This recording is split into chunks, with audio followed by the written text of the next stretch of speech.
Almost a year since 360 North and KTOO launched a series on housing and homelessness issues in Alaska.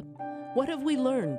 In this fourth installment of the A Roof Town Hall series, we'll try to connect the dots between affordable housing, Alaska's aging housing stock, homeless prevention programs, and transitional housing. Contributors include the Alaska Mental Health Trust Authority, the Alaska Coalition on Housing and Homelessness, Northrim Bank, and the National Council on Alcoholism and Drug Dependence, Juneau, in partnership with the Juneau Clean Air Coalition. Good evening. Welcome to this fourth installment of A Roof Town Hall series. I'm Casey Kelly. Tonight we're taking a broad look at housing and homelessness in Alaska. A year ago, we started this project in an attempt to better understand these issues statewide. Since then, we've learned much about what causes homelessness and lack of affordable housing in Alaska, as well as some of the solutions. Tonight, we'll take a look at some of those issues.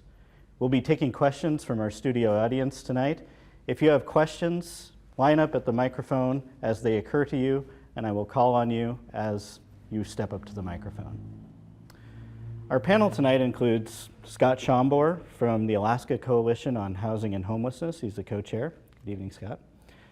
Kara Nelson is director of Haven House, which is a new transitional home for women who have just been released from prison. Welcome, Kara. Thank you. And Mark Romick is director of planning and program development at the Alaska Housing Finance Corporation. Hi, Mark.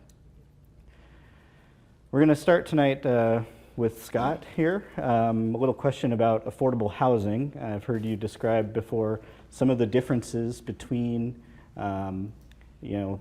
people's different definitions of affordable housing and how that can lead to some confusion sometimes. Can you kind of talk us through that? Sure. Well, thank you very much to the audience for showing up tonight and having us as part of this year-long partnership. One of the key things for the Alaska Coalition on Housing and Homelessness is to be kind of education and advocacy group to kind of talk about housing issues, what they mean, where steps need to be taken, and so on and so forth. And one of the key things is the term affordable housing. It gets tossed around in the media pretty frequently, and oftentimes you'll be in community meetings where one person's talking about one type of affordable housing, another person's talking about another type. They think they're talking about the same thing, and they're really not. And so when presenting to groups and communities, I like to kind of quickly review that definition. Yeah, can you give us an example Sure. of what, the different types of affordable housing? So obviously affordable housing applies to everyone. There was a Housing Act, I believe, in the 1930s, which established that the kind of goal for your income spent on housing is about 30%. And so, when that gets applied to everybody in a community, you can kind of do a rough estimate whether perhaps you are even paying too much in rent or mortgage, that you're income burdened and not in affordable housing. The other kind of term is for the folks in the industry who are developing affordable housing for those who are homeless or the low income. And so there we talk about a little bit more specific terms in affordable housing: emergency shelter, transitional housing, permanent supportive housing, public housing, as well as just affordable housing itself, which tends to be kind of workforce housing for those who are low income. And another key thing that we tell communities is that it's very important that you have a system in place to monitor the entire housing stock, because there's a thing called housing choice vouchers, or the voucher system, which is affordable housing for those who are homeless or low income, but it relies on your housing stock, your general housing and fair market housing stock. So it's keen for communities to know the entire spectrum of housing in their community. Mm-hmm. So essentially what happens is you'll have activists or interests for one type of affordable housing or another go talk to, let's say, a city council, and the council, they want to talk about affordable housing in terms of maybe workforce housing, and is that where the confusion? Sure. And it depends on your community, and another key concept that we like to say is that individual communities are responsible for housing your residents, so you have to put things in place to understand all the various spectrum of housing in your community. I have a local example. I've worked in Juneau for a long time. A number of years ago, the Affordable Housing Commission was created. Really kind of Chamber of Commerce and city groups really wanted to see some movement in the creation of housing. But realistically, when they first started, it was more affordable housing, meaning housing for young professionals, fair market housing that's inexpensive.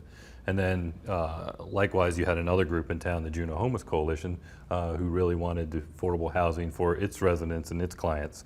And so it took for a long time of constant dialogue to say, hey, you know, we need both. So we need to come up with strategies for both in our community. Okay. And Mark, I don't know if you've been around the state, have you found that same thing that Scott's talking about to be true in terms of the confusion about affordable housing?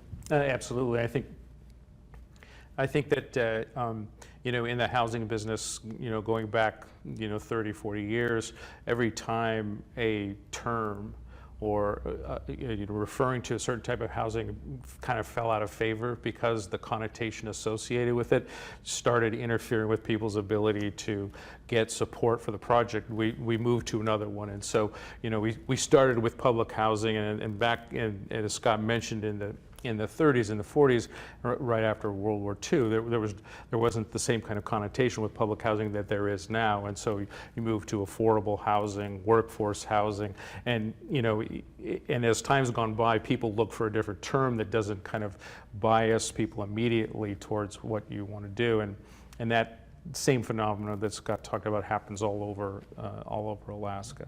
Mm-hmm. And did you have something else? Well, I was going to say is perhaps the exception being rural Alaska, where there's just no housing, and so any housing is a good thing, and so you find people less resistant to any kind of housing development, regardless of what you call it. Right. And Kara, I was going to bring you in as a service provider. Did you find that there was a lot of confusion about what you were trying to do with Haven House when you were first starting it? Yes, actually, when we first started, we had the idea that we were a group home, which is what we interpreted in the city ordinances, and we were then called a halfway house because we are serving women coming out of the prison system, or not necessarily straight from prison, but have been in the criminal justice system. That doesn't necessarily mean they're coming right from jail.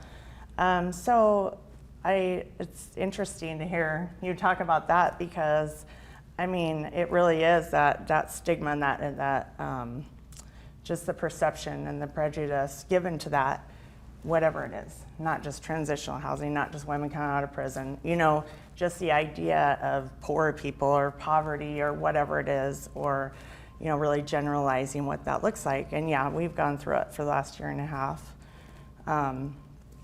Can you talk about you know, some of the ways you overcame that confusion? Yeah. So when we first applied for our permit, group home permit, which is allowed in residential areas, we, of course, in hindsight, you know, would have done things differently, but it's been an amazing, very educational process, I think, not just for us, but for our whole community. There were different things that happened, such as the city ordinances actually were not enforceable. So not only were we being called a halfway house, but also the city ordinances that defined halfway houses and any other kind of homes like ours were unenforceable. They were not, they need to be completely redone. And so that didn't help matters either. When we had our very first, we kind of like a welcome meeting with our neighbors. We were welcomed with signs, you know, up and down the road saying, right idea, wrong place, in every yard. Big, huge signs in front of our house, and then they had all gathered and had, you know, their, you know, buttons and different things. So that was kind of the beginning of this process that we've been in to get to where we are today. And I believe that it's actually been amazing to go through that process. It needed to happen. We now do have a conditional use permit for transitional housing in the capital city. That wasn't there before. And you know, rural Alaska doesn't have housing, neither do we. I mean, yeah, I know it's much worse there. I went to Wrangell not too long ago, and I was like, what am I whining about? You know, I mean, there's so much more. It can go deeper and deeper. And so personally, for myself, I'm also a person in long-term recovery. And what that means is I haven't used a drink or drug in 4 years today. So today is my 4-year anniversary of that. And that also means that I get to be a community member and a mother and be a professional and do these things that I could not do. And so that's kind of the idea of showing that, yes, these fears are legitimate because of people's experiences or their perceptions, but that is not the case, you know, with people in long-term recovery, and that's what we are. Did you find that trying to explain what you're trying to do to the community kind of helped, you know, focus your mission of what you're trying to do? I think it was an incredible, if we would have opened at that time, we would not be where we are today.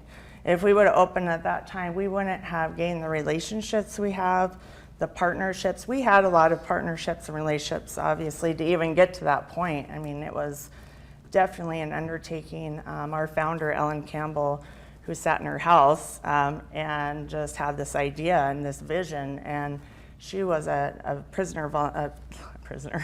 she was a prison volunteer for many years. Her and Ramona Agnell started this mission and vision. And so from that came other people that had a passion, and then I was on the board for several years before we actually found a place and kind of went through this. And I believe with all the momentum that we've been talking about, not just here, but in the nation, you know, it really has brought out a lot of things. I mean, it's right there. You can't deny what's going on. You know, this is, people talk about the stigma and things going on, but it's right there. There's been community education for a year and a half.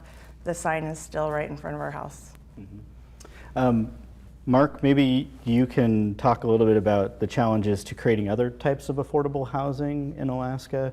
You mentioned in rural communities, oftentimes there's just a lack of housing in general. Sure. So, you know, there's nuances across the state, you know, because we are a state with 5 temperate zones. You know, some people or some communities are closer to transportation systems than others, and so you get a lot of variation in the cost barriers to developing housing. Just, you know, rural Alaska is far more expensive to build in, partly because of the transportation costs. That doesn't mean that it isn't expensive in other places as well. But, you know, so aside from the cost barriers that exist of land, you know, and not so much that the land isn't available, it's land that's easily developable is getting harder and harder to find all across the state. You know, we're involved in a project across the way in Douglas Island, and there was a substantial amount of, you know,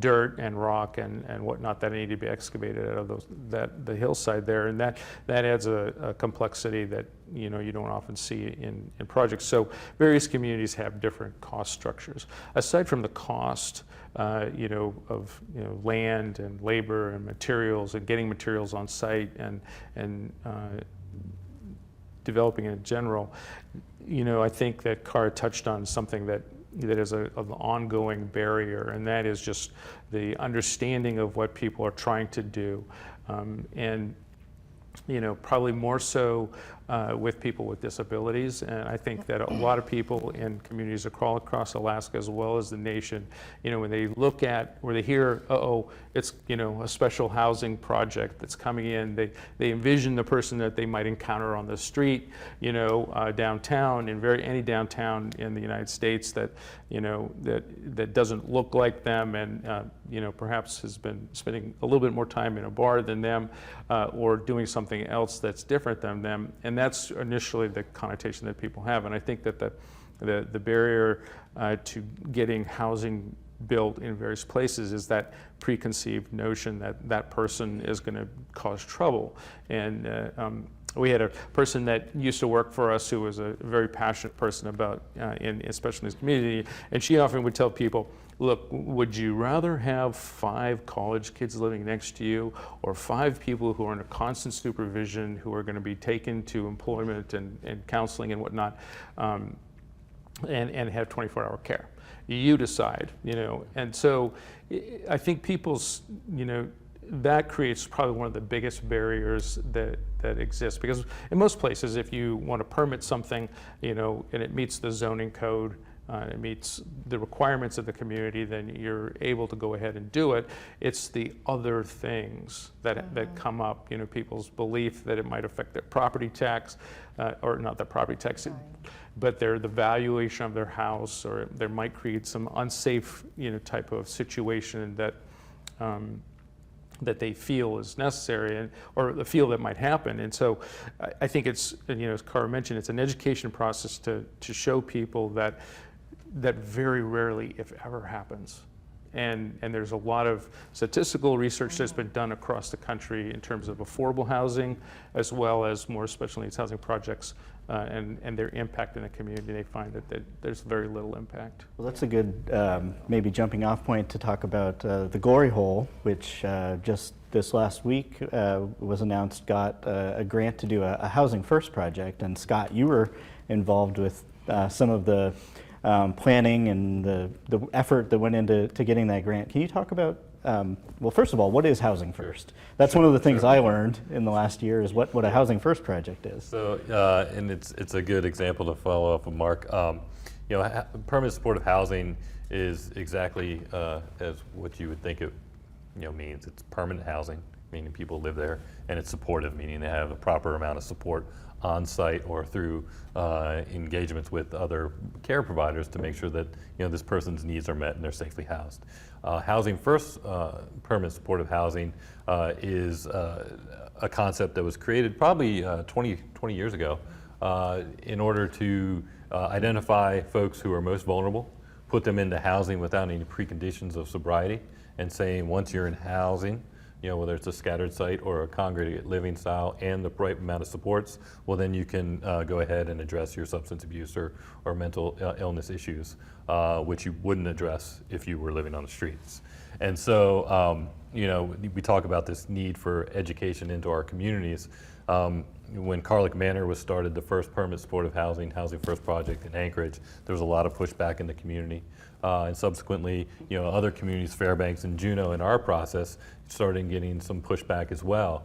But at the same time, we were getting information from the federal level at HUD that this was a best practice, and that they were actually, changing their funding formulas to go away from funding shelters, and said, no, we don't think that's the best practice. We don't think that's going to be as effective. We want to invest our money in permanent supportive housing.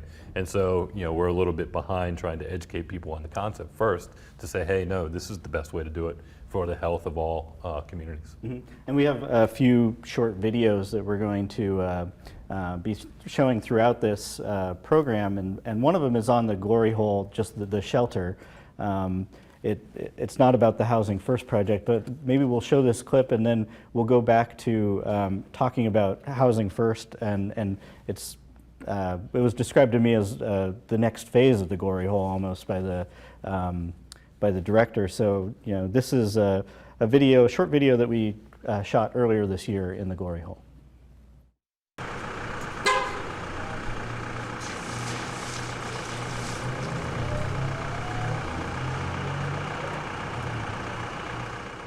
The Glory Hole is an emergency shelter, soup kitchen, and care center. We provide breakfast, lunch, and dinner every day, as well as sack lunches. We provide food boxes in partnership with the Salvation Army. We do emergency shelter for men, women, and children if need be, but we try to refer them out to our other partners. We serve typically between like 55 and 60,000 meals a year, and we do between like 9,000 and 1,100 shelter beds per year. Some of the people stay with us for longer with emergency shelter time, because housing in Juneau and in Alaska, affordable housing is so hard to come by. Folks come in with vouchers, and the voucher's huge, but then actually using that voucher and getting into a facility or an apartment or wherever is a whole nother undertaking, and that's kind of what we help do. It's been a long-term project of mine to get to Alaska and go to work in the oil field as a truck driver, and I could only get to Juneau, so I came here, and found the Glory Hole, and it's been great that they've been so helpful, I came homeless here. I came from New York here. Came see my mother. My mom live here, but my mom kicked me out, and I came homeless. They're very aware of the need and the situation, and try to match them, match the need and the situation, You can stay here. They can help you find a job and all that. They help me find a job. Now they're trying to help me to get a house and all that. It's good people. To see them a few weeks after they get housed is one of the reasons why I love this job so much. They almost wrinkle in a different direction. The whole spirit of the person is just, it's pretty cool. They're just really happy.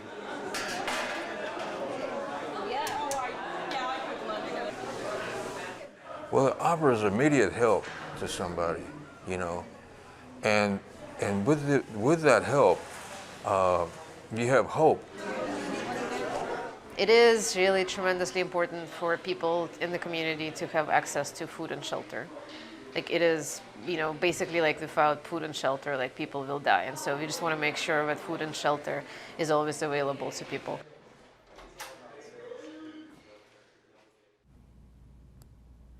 Okay, so thoughts on Yeah. just the Glory Hole, the shelter aspect of it? So there's a couple things to kind of suss out of that clip. First of all, Maria and Trevor do a fantastic job down there at the Glory Hole, and we really can't contain our excitement to get the special needs housing grant that was announced last week from Alaska Housing Finance, which is going to provide capital and operating funds for the project moving forward. And as this clip shows, as itself, as an emergency shelter, it can perform really well. Short-term stays to people who are down on their luck. A job doesn't come through, they're just passing through.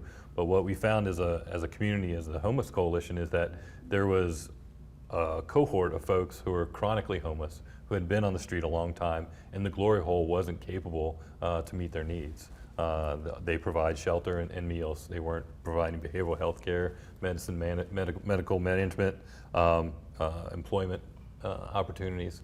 And so realistically, the idea for the folks who were on the street for extended periods of time, that they needed something different, and that is housing first, permanent supportive housing. Right.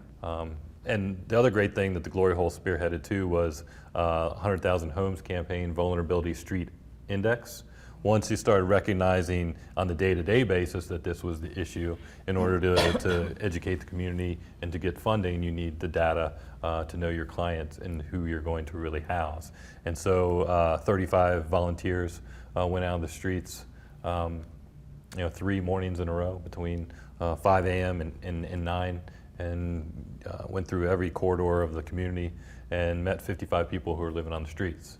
And what that did was it gave us some more data and information about the clients that we wanted to house. And I think the information that stuck out to me the most was that on average of those 55 people that we met, they had been homeless in Juneau for 9.5 years on average. And so you think about that.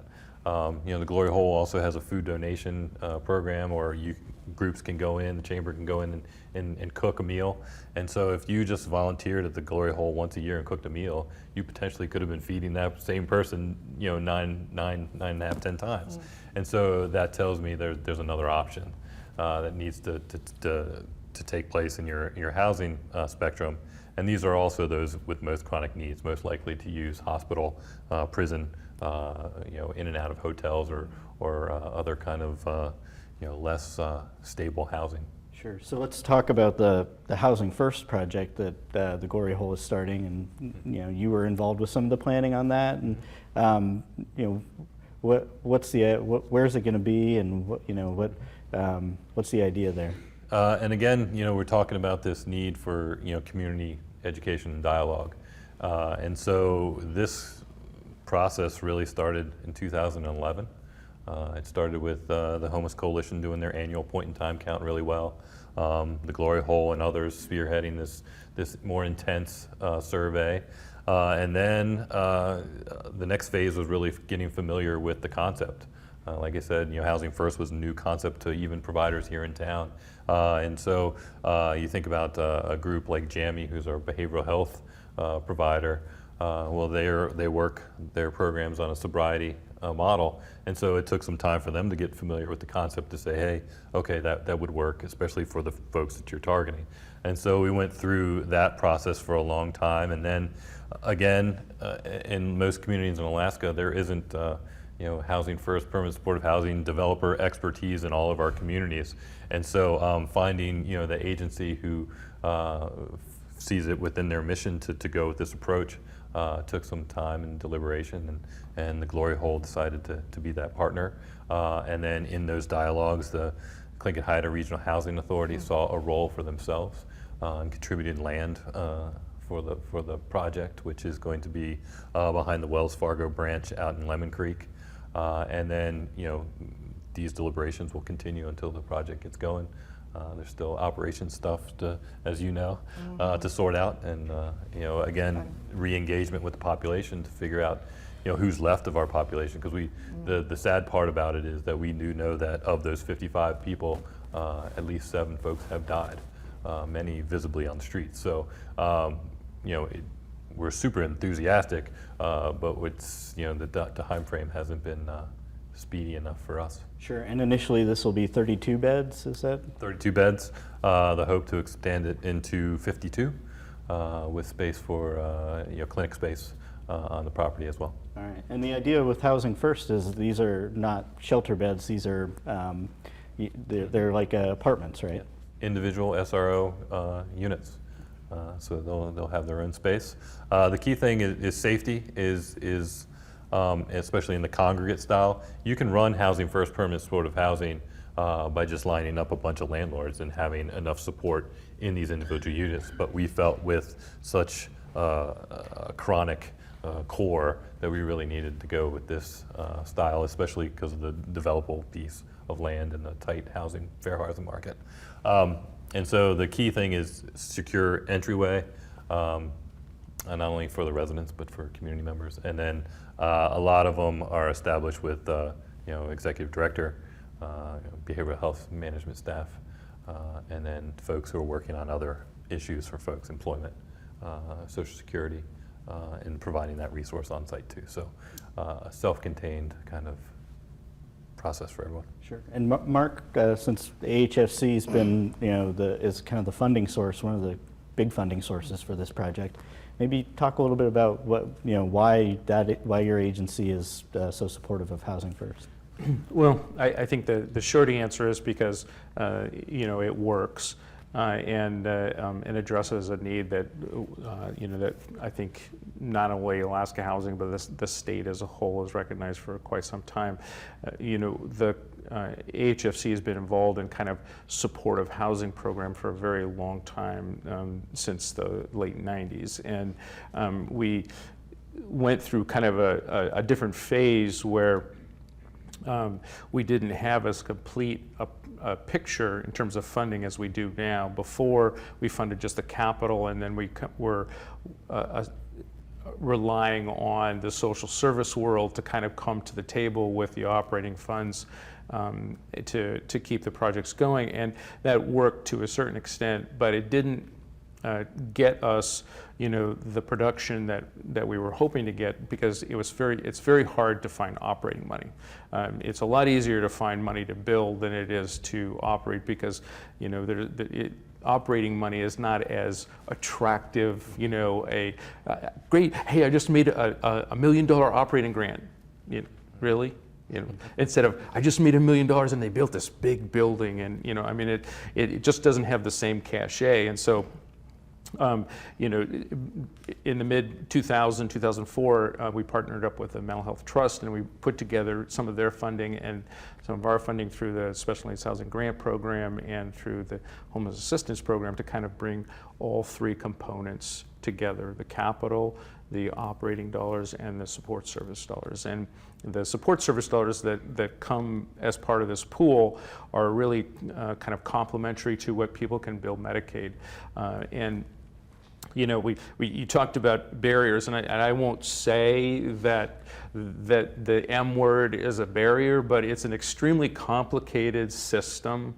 And you, as Scott alluded to, you need to have a good capacity to be able to navigate through the ability to bill effectively for behavioral and mental health services, and then identify where the gaps are. And that gap in the funding spectrum is where our funds come into play, is the things like the person who's on, you know, from midnight to 8, but's not providing any kind of, you know, Medicaid billable service, but is important that that person be there. That's a good example of how that funding comes together. But you know, I think the corporation, we fund a lot of different things from, single-family homes. You know, for anybody that wants to, you know, buy a house, you know, we have lots of loan funds available through your local lender. But we also do the multifamily, both regular multifamily housing and then special needs housing. And so we have a broad footprint because we're the only agency in the state, unlike a number of other states. We are the Housing Finance Agency and the single public housing authority for Alaska. Mm-hmm. Now there's 13 regional housing authorities that handle all of the Indian Housing Service programs, but for the bulk of the state, we're the only large entity. Now, is that Special Needs Housing Grant Program, is that unique in the United States in that it funds? It's not unique in the United States. There's a lot of other states that do supportive housing. In fact, we kind of confer on a regular basis with our colleagues across the country. And a program that we're just getting into now, which is called the Section 811 program through HUD, is based on a model developed in some of our with some of our Housing Finance Agency colleagues in Pennsylvania and Virginia and some other places that have tested the idea of providing rental assistance to the private sector to provide housing for people with disabilities in a much more integrated way. And so most of the ideas that translate up to the federal government come from the states. And so supportive housing has been around for a long time, and there's a lot of other states that have done it. We're kind of, we have a kind of, I think we have about 350 units, maybe close to 400 now with Scott's project here in Juneau and another project in Anchorage that we funded as well. So, for a small state like Alaska, that's quite a bit of units. In other states, they're doing, 1,500, 2,000, the much more populated states. But so, how will the Glory Hole? Does the Glory Hole Housing First project have a name, or how will it work? Yeah. Can you talk about? So currently, it's still with the award being made last week. Now the reality is set in that there's going to be a project. Right. So we're at that stage of kind of euphoria, but the working group needs to get back together. The Glory Hole, the architects, the engineers, the developer, and kind of begin the planning process of timeline going forward. There's a lot of paperwork for HFC. There's a couple other funding sources that we need to attract. But again, the key with the Special Needs Housing Grant is it's the largest. And so hopefully that will allow more funding to help finish off the project. The other key partner that I forgot to mention earlier was the Juneau Community Foundation. Really kind of stepped in probably last summer and really supported the board, said, hey, this is something that's really important for our community, and have a campaign open for local dollars for the project. And we'll continue to do fundraising throughout. The other thing with the Juneau Community Fund, which is fantastic, is that through a large donation that they received, they now will have about $1 million a year to grant out to agencies locally. And the hope is that these are flexible funds that can be for services for this project, which just illustrates the point that, you know, the local community has a huge role in, you know, developing affordable housing. One of we mentioned the city and borough. And the city pledged some money. Exactly. So, you know, local support for the project, local understanding of the need, and then, you know, financial contribution is huge. And I think in a lot of our communities in Alaska, we don't know how pervasive that knowledge is, that, you know, you play a big role. You can't just rely on HFC, you can't rely on HUD anymore. Those dollars aren't there. And we know places like Nest up in Nome. We know Bethel just started an emergency shelter. We know the Matsu Valley does not have an emergency shelter yet. And these are all locations that are going to understand that the shelter, just like the Glory Hole, isn't going to be a catch-all for everyone in their community, that they're eventually going to need supportive housing as well. And so how can we speed up that process throughout the state? And the Alaska Coalition on Housing and Homelessness, that's their role, is to do that education work and be technical assistance to other communities so that more people can be housed. Carrie, you looked like you wanted to jump in here. Well, I was just going to point out too, on a smaller scale, I mean, especially just thinking of Matsu, because I just read in the paper they have a new reentry center opening up, which is awesome. But a lot of this really does stem from, I know Housing First does not have that requirement of, you know, having sobriety, but when people want to have that, you know, it's kind of the same thing as Housing First. When they want to have that, to have those supports available and to have those recovery supports available, because I know, just speaking from with the federal granting, I know that SAMHSA is really starting to focus on that community level, grassroots organized, you know, peer support type services. What's starting to focus on that? SAMHSA, the federal substance abuse. Mental something. It's a federal agency that provides granting for grant funds for behavioral health and mental health services. It's usually on a larger scale, so you have to have a point, you know, person with Department of Health and Social Services or whatnot. So it's really exciting because this is all starting to come down to really have inclusion for everyone. You know, from the big, you know, Alaska Housing and different things like that to, you know, small nonprofits trying to also do what they're doing to make a difference. Yeah, I think, you know, traditionally you used to rely on Alaska Housing Finance Corporation for development, your churches and your local goodwill for shelters and food operations.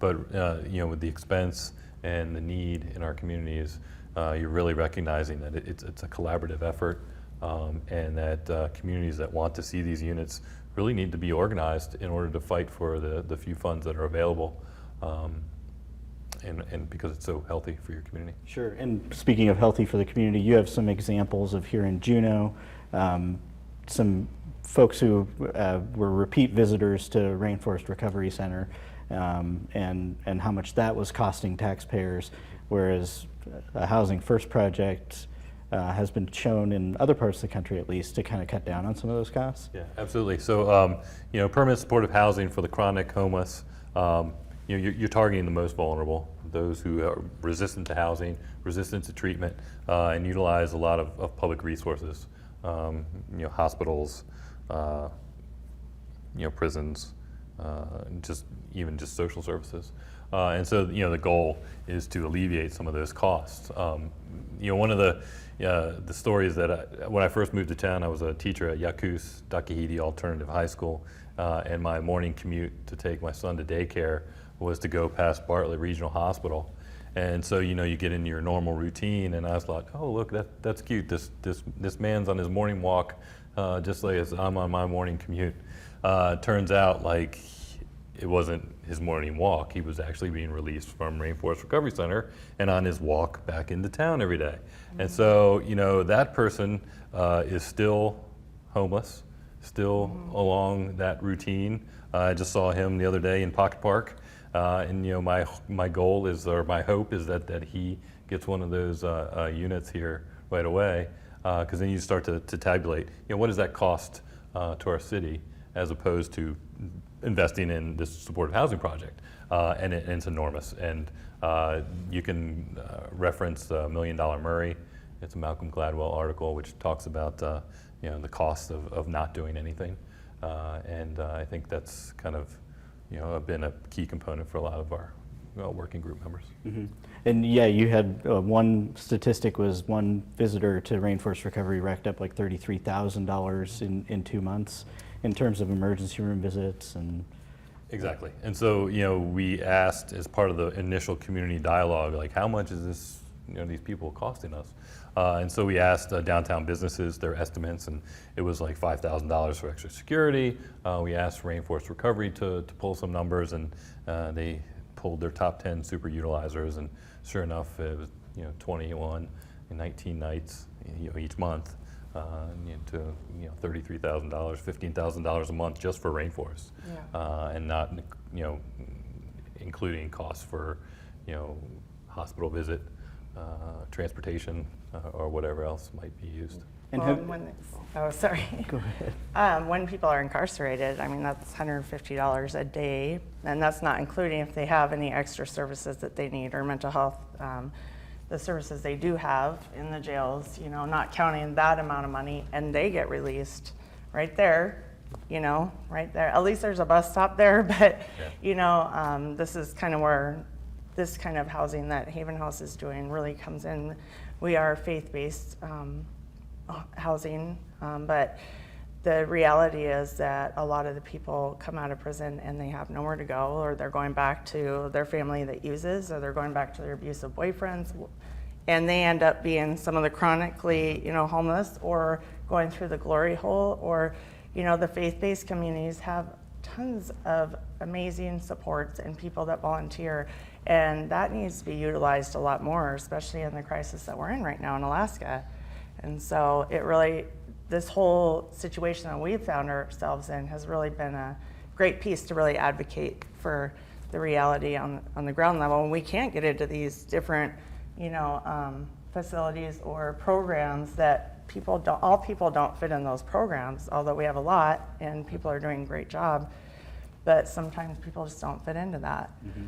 Yeah, I was going to ask you, Kara, to describe what some of the alternatives are for people who are currently residents of Haven House. And you mentioned the glory hole on the streets, perhaps.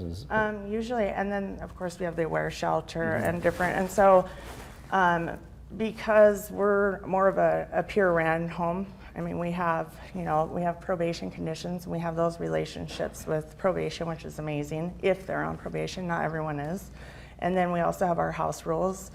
And then we really utilize caring for people with dignity and respect, and treating them as adults, because like we were talking about, there's different levels or different definitions, and this is obviously different than Alaska Housing or Housing First. But in essence, it's kind of the same thing, because we're meeting them where they're at and what they need, and they want recovery, then we're there to support that. We're not telling them what they have to do. If they want it, they get to come and they get to have the support that they want. If they want to go to school, if they want to, I mean, the women that we have there now, night and day. I mean, it's so beautiful. Well, for instance, being on felony probation, there's a lot of hurdles there, a lot of barriers that housing is number one, just like we're all talking about here, housing first, right?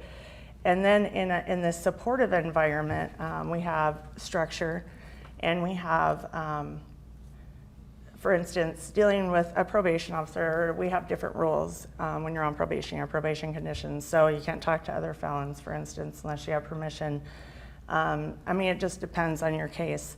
And so it's very individualized. And when something happens, like let's say someone was talking to a phone they weren't supposed to, we get to have that conversation with the probation officer, which they have a huge job, and so it's really having this supportive relationship to further help the system out with what's going on right now, because they're basically having to deal with the substance use problem that we have, and it's a huge epidemic in our town and our state and our nation. And it really does affect everything. I mean, every disparity, what we have really has a lot to do with the substance use and mental health that doesn't have the recovery supports, but they're incarcerated. So one thing I understand about Housing First is that treatment is encouraged but not required for most Housing First. But do you require treatment at Haven House? So at Haven House, we support long-term recovery supports. Treatment is a part of the long-term recovery. I mean, that's a lifelong, that's just lifelong being in recovery and rising to your highest potential. So treatment is a part of that, you know. Mutual aid groups are part of that. And in our home, we have house meetings once a week that are mandatory house meetings. And then they also, we sit down and we have a plan. We put a recovery plan in place. And so no drugs or alcohol are allowed in the home or also to be used, you know. We do random UAs. And then we also have like a women's group in the home. And so that's basically the only requirements are to follow all laws, you know, in our city. Follow your probation conditions and the house rules. And the house rules don't use. I actually am really privileged to be able to go to the prison every week and meet with women, and I get to, you know, fill out the application. I mean, line by line, 'cause it's very intimidating and long and tedious. If I didn't do that, we probably wouldn't have any residents. Maybe we would, but I doubt it. Yeah. And do your residents pay rent? I'm just curious. They help with household expenses, and both of our residents right now have jobs. And you know, that's the thing about what, like, people's idea of who these women are, right? These are adult women who, a lot of the people, when I do go into the prison, these are people that have children, have jobs, have lives, and they're on probation and they got a dirty UA. And someone who gets a dirty UA goes to prison, there's no recovery supports here, and so they go to prison. They could go for 5 years. They go for a month, they go for a year, they go for 5 years. And what happens there? Then we have more kids in foster care. You know, we have this poverty level going on because when they get out, then what? They have felonies, and that trumps everything, everything. I actually have felonies myself, and so I've experienced that myself. I also know that you can overcome that, and that does come with recovery, and that's where the faith-based, for myself personally, my personal beliefs come in for myself. We don't force anyone, you know, to believe believe in anything when they come in. Sure. But it's just the idea that is where we're coming from. And in recovery, you know, that's a huge part of it. Spiritual experience is huge for that. I mean, it's a complete transformation. Mm-hmm. So. You know, if I could add something on the issue of the Cara touched on, which is the kind of interrelationship between the prison system and everything else. Yeah. And you know, in keeping with your theme of what we've learned over the last year, I think over the last year there's been a huge kind of focus on reentry planning through the Department of Corrections in partnership with a lot of different departments, and recognition that it's not just corrections, it's also Alaska Housing and Division of Health and Human Services and the Department of Labor and Public Safety, and that, you know, the issue is so broad and so widespread, you know, not just in Alaska, but in the rest of the United States. You know, you hear people from the Mental Health Trust say that, you know, 60% of the prison population are trust beneficiaries, that the prison system is the largest provider of mental health and behavioral health services in the United States. And that's not just in Alaska, but in every state. And so there's really been a real clear understanding that, you know, it starts with sentencing guidelines, it starts, you know, with reentry planning, and yes, people should be held responsible for things that they might have done, but there also is a recognition of what is going to happen once they're released. And as Cara indicated, I mean, it's extremely difficult for people to find housing because the federal programs that we have rules against certain types of felony convictions, and private landlords, well, okay, I don't know, the trust that they have to have in that person to say, okay, I'll take a chance, and so that you can turn out to be a great renter. That's a lot for somebody whose entire livelihood is wrapped up in a fourplex, perhaps, if they don't understand the client population and that client population doesn't have supports. Right. If they come with supports, then they're far more successful. And we have a little bit of a kind of a small program that we run with the Department of Corrections called the Tenant-Based Rental Assistance Program, and it's outside of Anchorage because we're using federal funds. There's no stipulations on felony convictions or misdemeanors or anything like that. It's up to the landlord to decide whether to accept you or not. And we found on that particular program that we've been able to reduce the recidivism rate from the normal 66% to 33%. And so, it's as simple as, as a society, do you want to spend $7,000 to $8,000 helping somebody get into an apartment, or do you want to spend $58,000 a year in corrections? Because that's what it costs annually in Alaska right now to house somebody, whether they have a misdemeanor or a felony.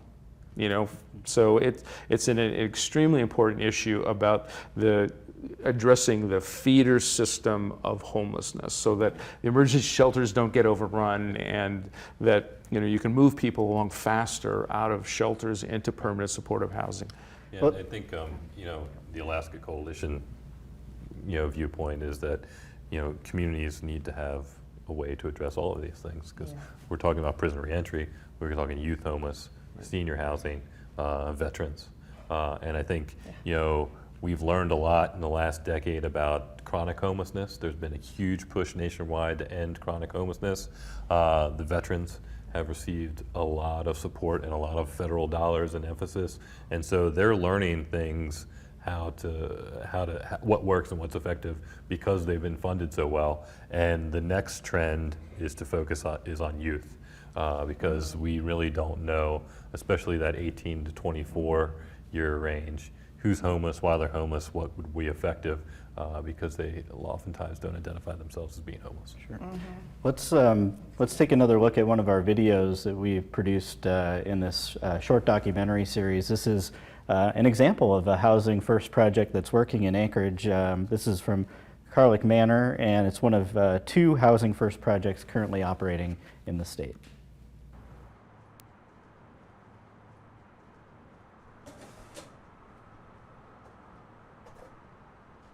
I was sleeping out on the streets, I was sleeping in, they used to have bus stops with heated bus stops, so I'd sleep in there.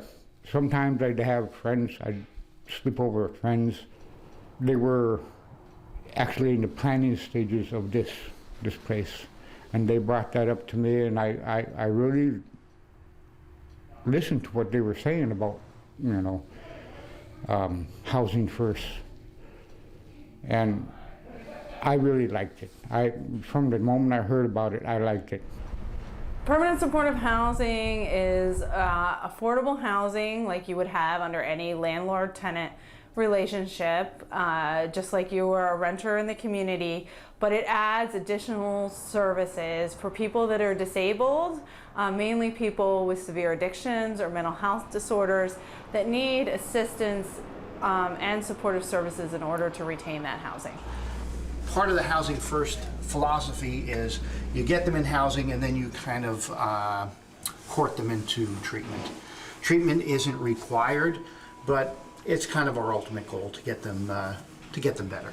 We have 46 housing units here at Carlick Manor, and we have a low turnover and attrition rate, so we only have a couple units that open every year. We have an 86% housing retention. I'm a chronic alcoholic. I started drinking when I was 17. I'm going to be 55 next month, and I still drink, but I don't do as much as I did before. Since I live at Carlick Manor, it's safe. I drink here in my own apartment. I love this home. Right now I got a month sober, you know. And if I was out there on the street, I'd be lucky to have a week sober. I got a job, you know. When I was out there on the street, I get day labor, you know, but for an actual job where I clock in, clock out, you know, the last job I had like that was like 25, almost 30 years ago.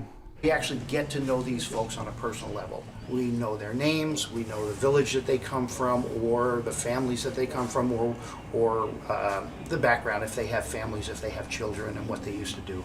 You know, some of them had jobs before, and you know, we have people in here that used to be bush pilots and had homes, and just over time ran into different difficulties and wound up living on the streets and alcoholics. I don't see myself stopping drinking, although I'm real grateful that this place has helped me cut down quite a bit. All right. So thoughts on that? Seems to be a program that's working pretty well. I think, Mark, you mentioned there was some opposition initially to the idea in Anchorage. Sure. You know, I think I don't want to say that it's a classical thing to kind of diminish people's concerns, because, you know, when you say that you're going to house 46 chronic inebriates and you're not going to stop them from drinking in an area, people, you know, I think people get concerned, and particularly in that area of Anchorage where there's a lot of businesses, and it's in between two major thoroughfares, and so there was a lot of concern about the location, you know, and people's just opposition. And there was one business that was particularly vocal about it. But I think that everybody now, having seen the way that Rural Cap ran the property and how little problems that it's created, and actually how it's reduced some of the problems in that neighborhood of Fairview, you know, have come to the, you know, kind of the acceptance of it and its place there, and as you saw in the video, it's changed the way that people drink. You know, there were people there that were drinking. When they first moved in, they were drinking 42 drinks a day, and the entire population of people there has moved closer to, you know, drinking less, or they drink less. And some have stopped totally, as the gentleman on the video shows. And I think that, you know, we're in the preliminary drafts of an evaluation, and I think that you know about with the university, and the early, you know, results of that show that there's a substantial decrease in their interaction with emergency services that's save local communities funding. And it's not so much that it saves money, because it's not like you're going to lay a police or a fireman off as a result of the fact that 4 people aren't being picked up, but you know, those are resources that can be placed elsewhere, and they can address other things that are happening in the community rather than picking people up to protect them from the elements or putting them into a more safe environment. So I think that generally everybody has come to realize that it's an effective program in Anchorage. Okay. Just a reminder to our studio audience, if you have any questions, microphone. Just step right up and ask your question. But Kara, you were going to add something. I was just going to add just that piece of human life. I mean, and that goes with all of this. I mean, all housing and just everything we're talking about. You know, the value is the human life. And of course, you know, things get noticed because of the monetary value and the politics that are going on, and especially with what we have personally going on in our state. But I find it interesting, like I think you were talking about how, you know, on a national level, this works. This is evidence-based. Yep. Just like it is with transitional housing, just like it is if you look at the White House and they have a whole strategic plan. It states right in there, that's housing first. It states right in there, recovery supports. It states right in there, you know.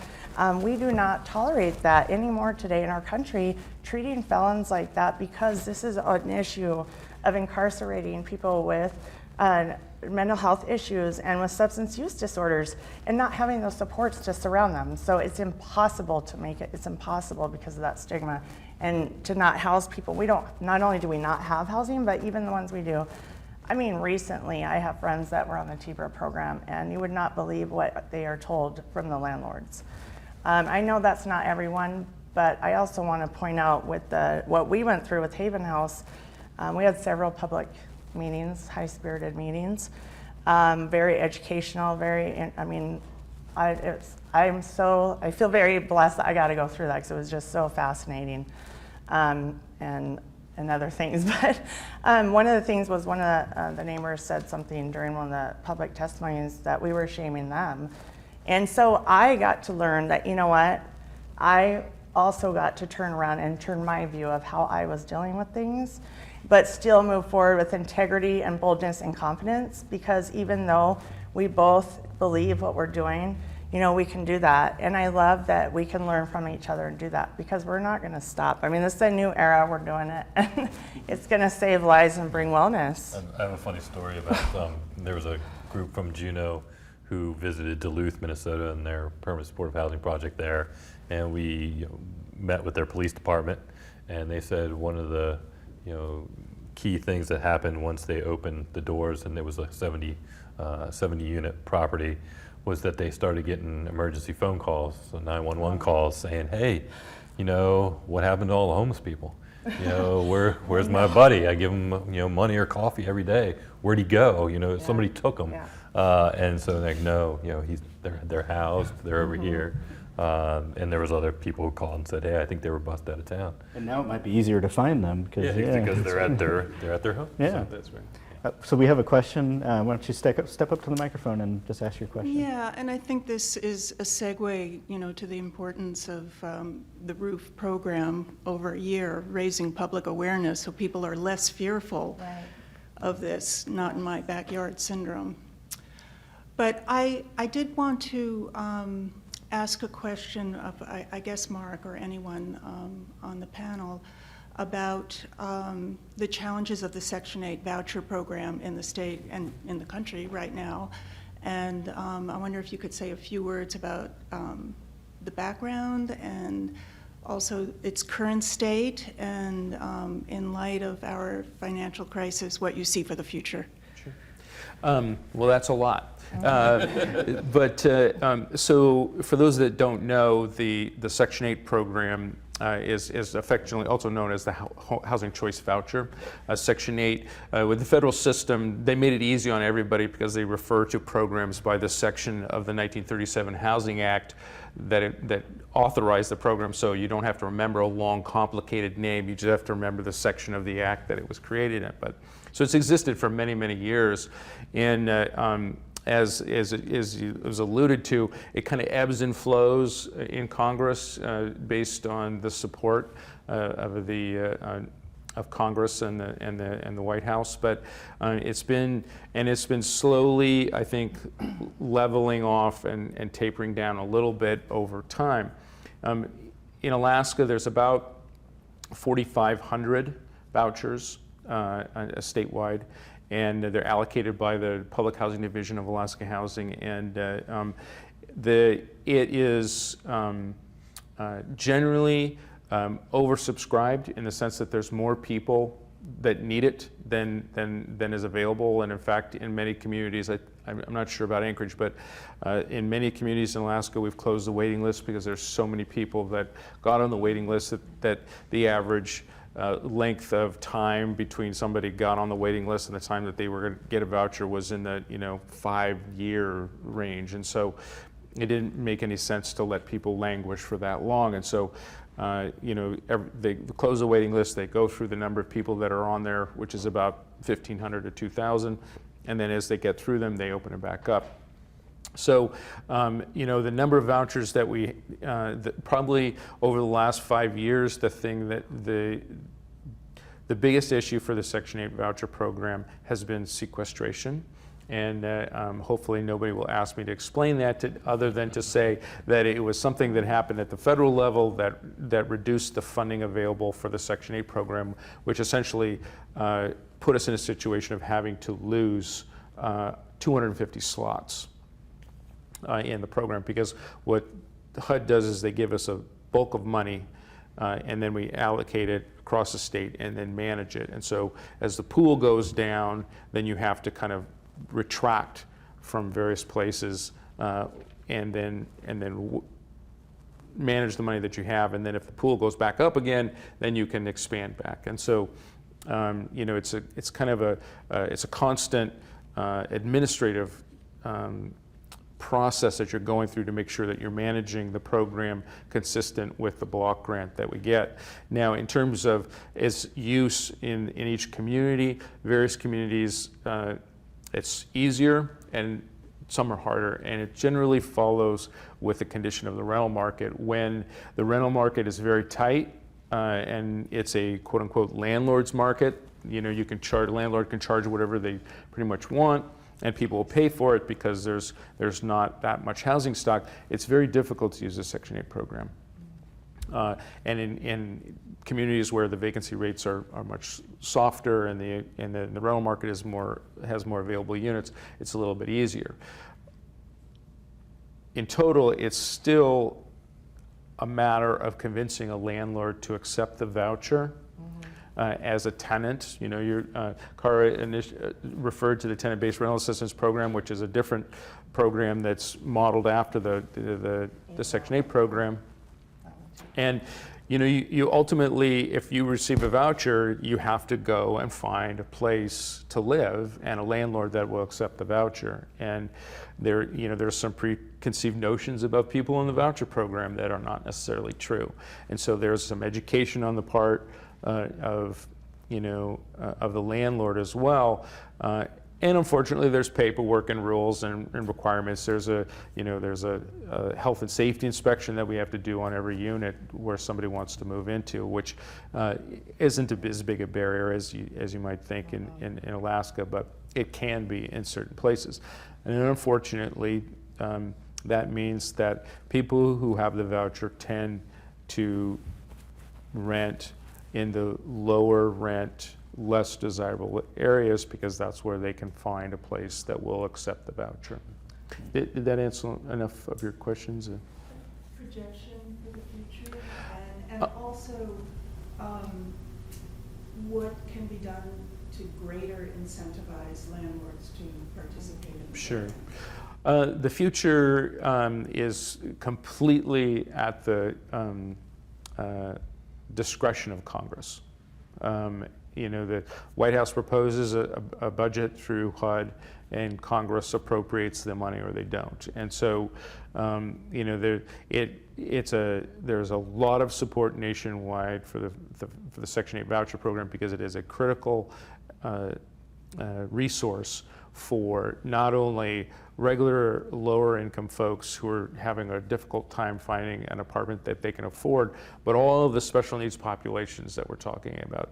If you can imagine how difficult it is for somebody that's earning minimum wage trying to find an apartment that's affordable to them on their salary, imagine what it's like for somebody with a disability that can't work. And so it makes it's a huge resource for those folks. How to incentivize landlords to, be more willing to accept it? It's education. It's working with the renter population to actually have them become better renters. We have a program that we've helped implement across Alaska, and most recently in corrections, called the Ready to Rent program. There's a lot of programs that train people on how to be a home buyer, how to navigate the banking system and learn about interest rates and closing costs and, all this kind of stuff. And this Ready to Rent program is the same type of program focused at renters. Because for folks that might have been incarcerated for 5, 6, 7 years or even less, they may not quite necessarily remember what it's like to go find an apartment.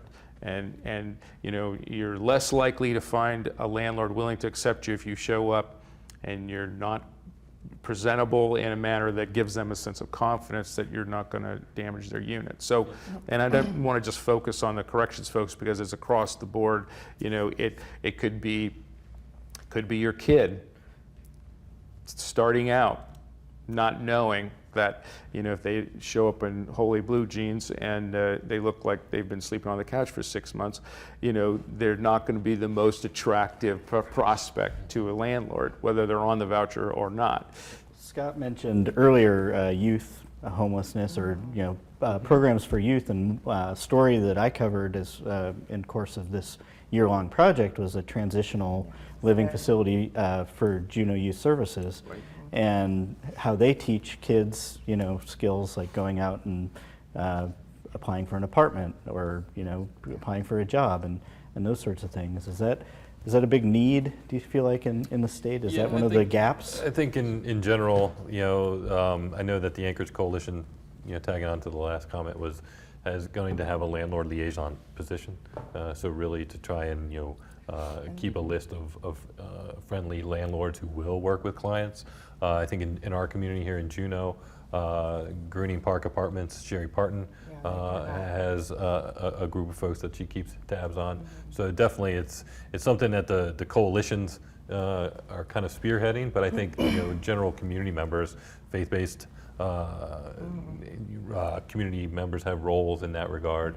So no doubt. And then youth, obviously, because of the developmental age that they're at, they need some hand-holding to find an apartment, as well as a multitude of other things. So our youth service agencies across the state are doing a great job there. Great. So Carrot, you had a comment, and then we're going to go to another clip here. I was just going to say real quick, like Scott was saying, there are like Sherry Parton, and in the Reentry Coalition, we have a housing homeless group, and that is one of the things that they do, and they do it for because they're just amazing over there, absolutely amazing. And for the youth housing, definitely, I have 3 teenagers, and they were just having this conversation yesterday, so there's a lot there, but that's for another time, I'm sure. All right, so we're going to go to our final clip here. This is another short documentary that we shot as part of this roof series. We shot this at Nest in Nome, and Nest stands for the Nome Emergency Shelter Team. And it's an overnight winter shelter for any adult in need, regardless of intoxication. We operate a overnight winter shelter for any adult in need, regardless of their level of intoxication.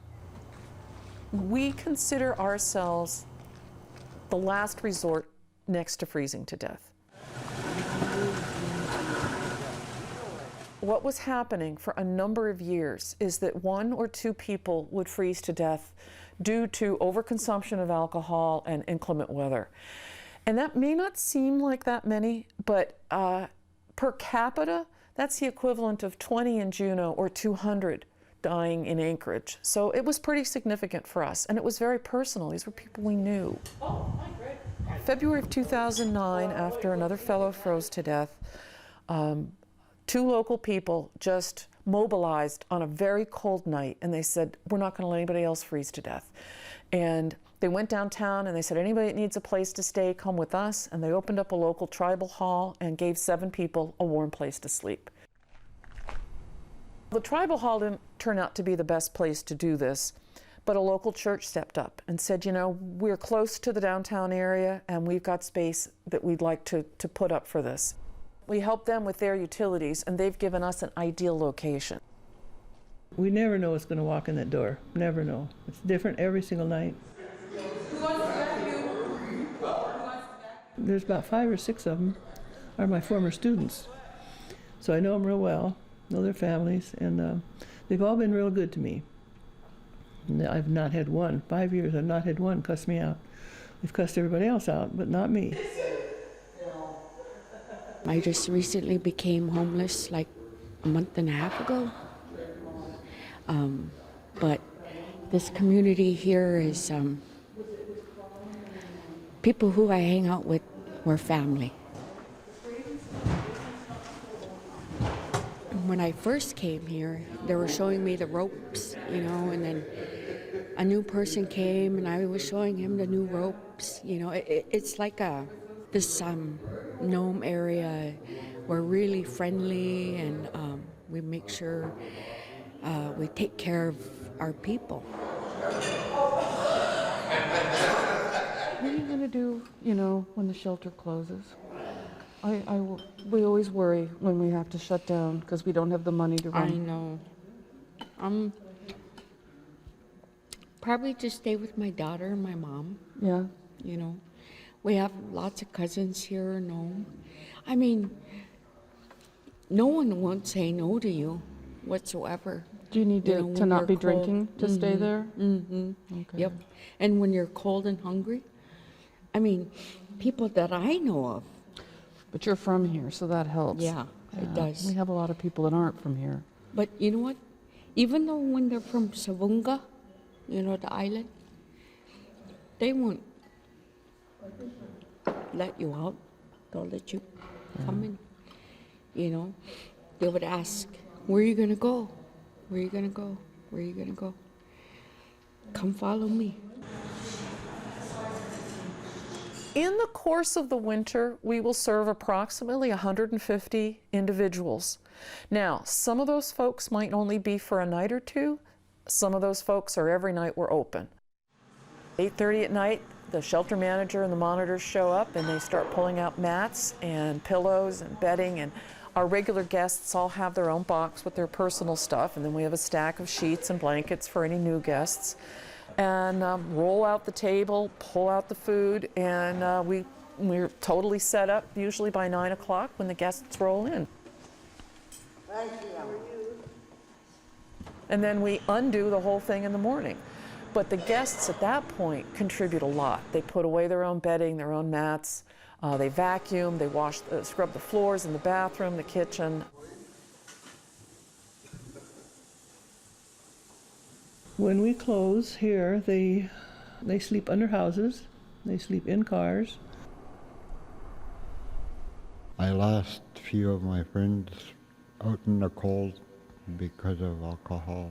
They would just pass out in the cold or inside an abandoned vehicle.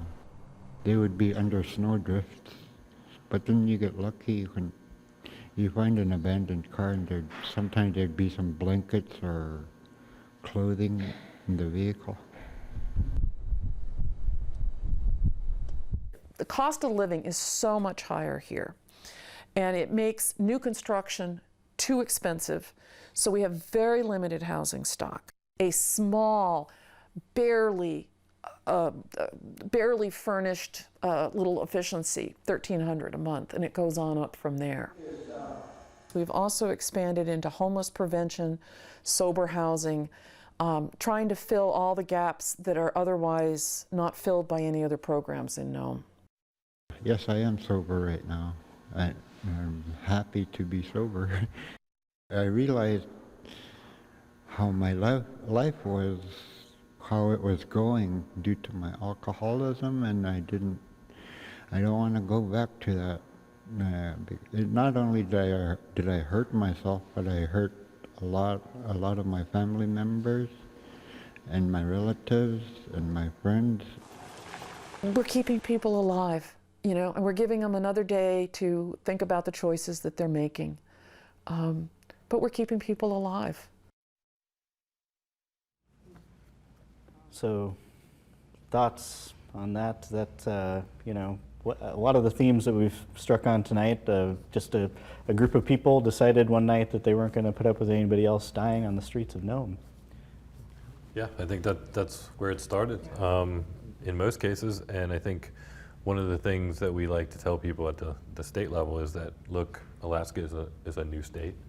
A lot of these communities don't have the resources in place to handle homelessness. And so you hear, on the one hand, you're like, oh, this is a great testament to the human spirit. We're not gonna abandon anybody. But on the other hand, you look at it from a policy perspective and say, hey, we shouldn't have to be that reliant on 40 volunteers to run a shelter in a community. We need to get some more resources in there to do it well, or not to really rely on the dynamic leadership that exists, like Sue does there. I had an interview with a city manager one time in a smaller community, and said, okay, so tell me about your homeless problem. He's like, well, I'm the solution. I have a space outside of my property, and if I see someone, people know to call me, and I'll house them. And I'm like, that's phenomenal, but that's not really a solution. So how can we address this as a state, especially in our emerging communities? All right. I think we had another question from the audience here. You want to step up to the microphone? Yes, I wanted to ask about a different program. Back in 2009, I heard on public radio about the federal mortgage modification program, and it was mentioned that 31% of income was what they evaluated eligibility for housing. And I'm single and 81 now, trying to keep afloat on Social Security and a part-time counseling practice. And so I jumped at the opportunity, and I contacted the number and so forth, and it took me 9 months of jumping through hoops and resubmitting lost documents at the other end and whatnot, but I was finally approved, went through the trial payment period and then got onto it. But I haven't heard anything about that program. My understanding is that it's still available to people, but there's no promotion about it at all that I've heard or seen anywhere. And it just seemed like a very valuable and helpful program. And I wonder if you could update me or say what might be done to facilitate that, helping people with housing issues. Sure. Well, it's hard to say without knowing exactly what the program is, but it seems like an issue. And again, we go back to the education component. Just all these, there are so many programs out there to help people, but it's the education, educating people about which one's appropriate for them. They called this HAMP, Housing Affordable Mortgage Program. Mm-hmm. Is that a federal program? It's a federal program. It might have been one of the programs that came about, right in 2009 when there was a huge increase in foreclosures and people getting underwater because of the decline in the real estate market. But to be honest with you, I'm not familiar with that program specifically. There were phone numbers in Seattle that you could call for advocates to help you if you were having problems or whatnot. I mean, it was really broad spread, and my understanding is that it's still in existence. Well, yeah, it'd be interesting to find out. I've never heard of it, so we'll have to take a look into it. Yes. So look into it and help. We have about 4 minutes left. There was one thing I wanted to ask Mark about, which is the 10-year plan to end homelessness in Alaska, and this is part of the administration's. Where does that stand? Where are we now with that? Sure. So the state of Alaska, like many states, has a state interagency council on the homeless, and here it's called the Alaska Council on Homelessness. Different from the Alaska Coalition on Housing and Homelessness, and it's made up of a number of state agencies and public members. Back in 2009, we drafted a 10-year plan to address homelessness. We've most recently, in this last meeting last month, went through a 5-year review of the 10-year plan, where we've come, or how we've come from 2009, what our successes were, whether we should change things. Primarily in the allocation of our two largest sources of funding, which is the Homeless Assistance Program and the Special Needs Housing Grant Program, which did very well in this capital budget due to a lot of support from the public as well as the legislature and the governor's office. So we're very happy about that. So from this point, the council has done a 5-year review. We've kind of updated some of the structure of it. And whereas before the 10-year plan was more of a, this is what the state thinks we should do in terms of setting goals and objectives and everything like that.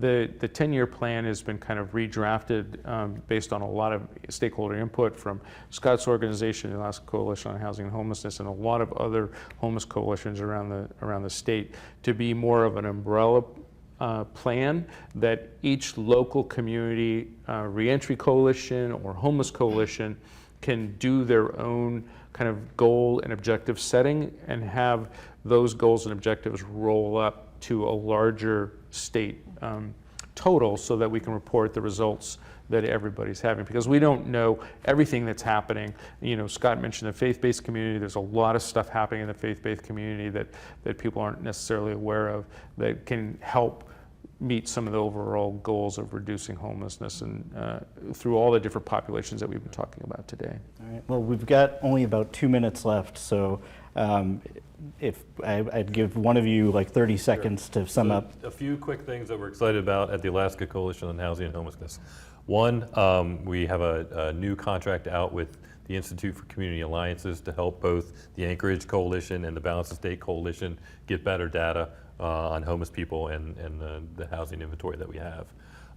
Our annual conference is coming up in October in Anchorage, 12th through the 14th, and you can look us up on Facebook. And we're also super excited because we talked a lot about permanent supportive housing. The Alaska Division of Behavioral Health is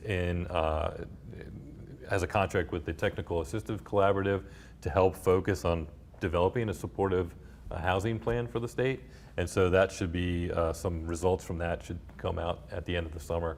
And so that will guide us as we try and create more of these units around the state. All right, well, Scott Schomburg, Karen Nelson, and Mark Romick, thank you so much for joining us tonight. That's all the time we have for this town hall. We've been discussing what we've learned in the year since 360 North and KTOO Public Media launched A Roof. Thanks to our panel and our live audience for sharing your ideas. You can watch this town hall and find out more about A Roof on our website, projects.360north.org/roof. Thanks for joining us.